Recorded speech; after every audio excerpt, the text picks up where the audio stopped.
안녕하세요. 판도라입니다. 판도라 격리심의 이번 시간에는요. 지난 시간에 이어서 집합건물 공동주택 회계 및 관리 전문 카페 이지집합건물 회계 컨설팅이 올려드린 내용입니다. 지난 시간에 제가 연말정산 인적 공제 정리에 대해서 좀 올려드렸고요. 요거는 좀 제가 그림으로 이해하기 쉬우시도록 만들어 봤습니다. 자, 이번에는 인적 공제 중에서 추가 공제 부분에 대해서 이야기를 좀 나눠볼 거예요. 자, 여러분. 이 추가 공제는요. 연말정산 기본공제 대상자에다가 플러스 알파를 하는 겁니다.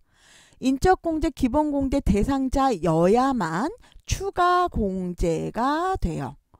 자, 그러면 어떤 분들이 되는지 한번 보도록 할게요.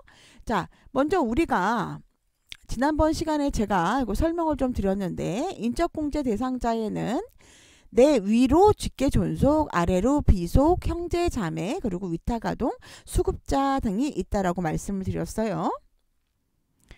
이분들이 직계 존속, 내 부모님이나 혹은 배우자의 부모님은 만 60세 이상이라서 64년 12월 30일 이전 출생자신데요.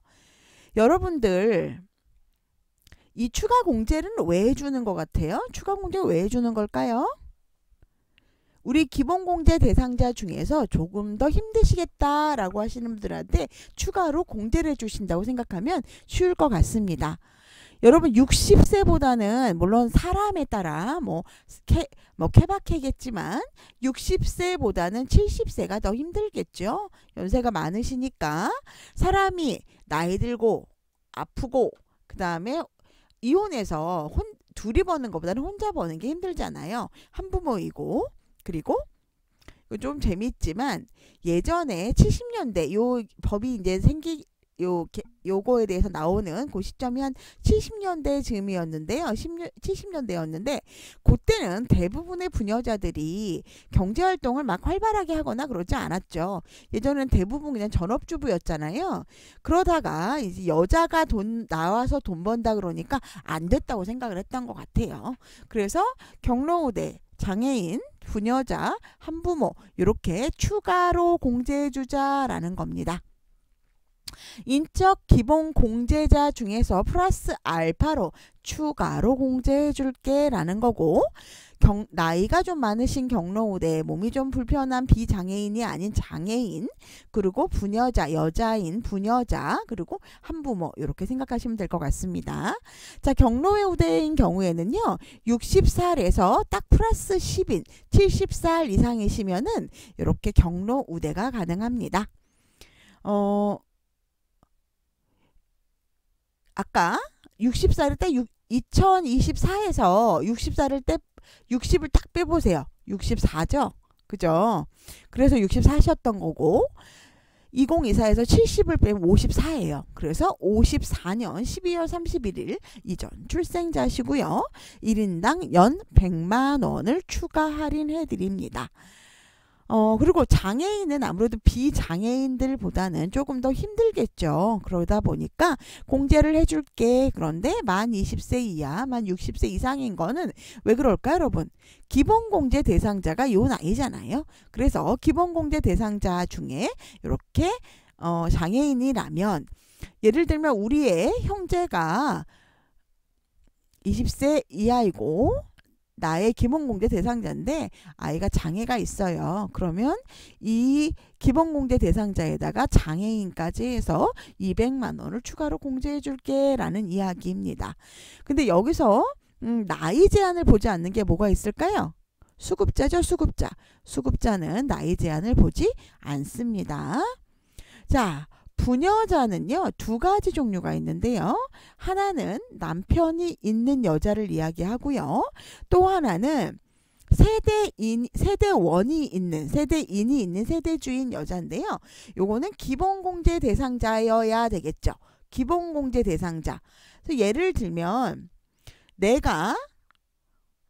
내 동생이 아직 20살이 안 되어 있고 돈을 안 벌어요. 그래서 나의 기본공제 대상자로 내가 세대주거 되어 있는데 나의 세대원이 되어 있다. 그러면 이 아이는 내가 부녀자로 공제받을 수 있다는 거예요. 내가 결혼을 했든 안 했든. 근데 남편이 있는 여자거나 아니면 세대인이 있는 세대주인 여자, 세대원이 있는 세대주인 여자는 부녀자로 본다라는 거고요. 1인당 50만 원으로 공제받을 수 있습니다. 또한 기본공제 대상자가 같이 안 사는 우리 부모님이에요.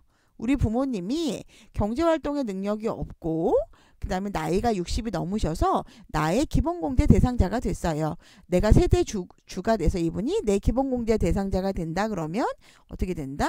이거 역시 부녀자로 공제받을 수 있다라고 합니다. 이거는 1인당 50만 원으로 공제를 받을 수 있다고 해요. 한부모는 배우자가 없는 거주자예요. 이거는 뭐 사별을 했던, 이혼을 했건, 미혼모건 이제 내 아이를 키우고 있는 부모면 되겠죠. 1인당 100만 원에 추가 공제를 받을 수 있다고 합니다.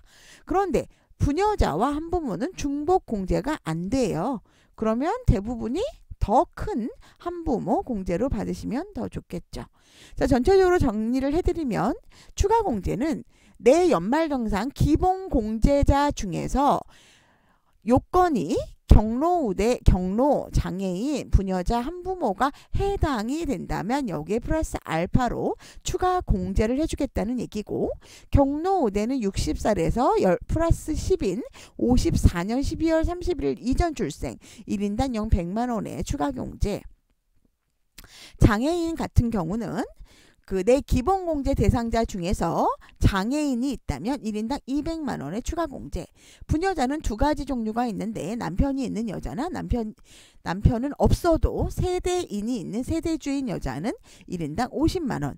한 가지 빼먹을 뻔했네요. 부녀자 공제에는 종합소득세가 3천만 원 이하인 사람만 부녀자 공제가 돼요. 왜냐면 부녀자 공제라는 게 여자가 나가서 돈 많이 못 버는데 고생한다 이런 의도인가 봐요. 그래서 많이 버는 사람들은 또 제외가 되네요. 그게 종합소득세가 3천만 원이라면 그럼 대부분의 분들이 나 3천만 원 넘는데 이렇게 생각하실 분이 있을 것 같아요. 과세 표준액이죠. 그런데 종합소득세 3천만 원은 근로소득만 따지면 4,147만 580원입니다. 4,147만 580원이기 때문에 연급여 우리 과세 표준액이 이 금액이 안 된다면 부녀자 공제를 받으실 수 있습니다.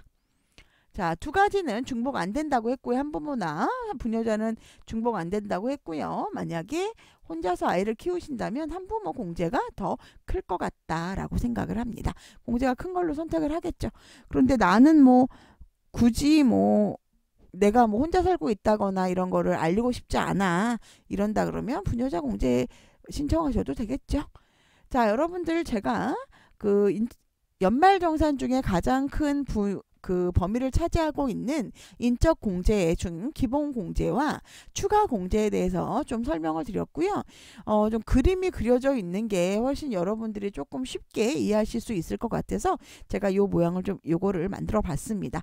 여러분들 요 자료를 만약에 다른 데 유출하시거나 보내주시려면 출처는 꼭 밝혀주셨으면 좋겠습니다.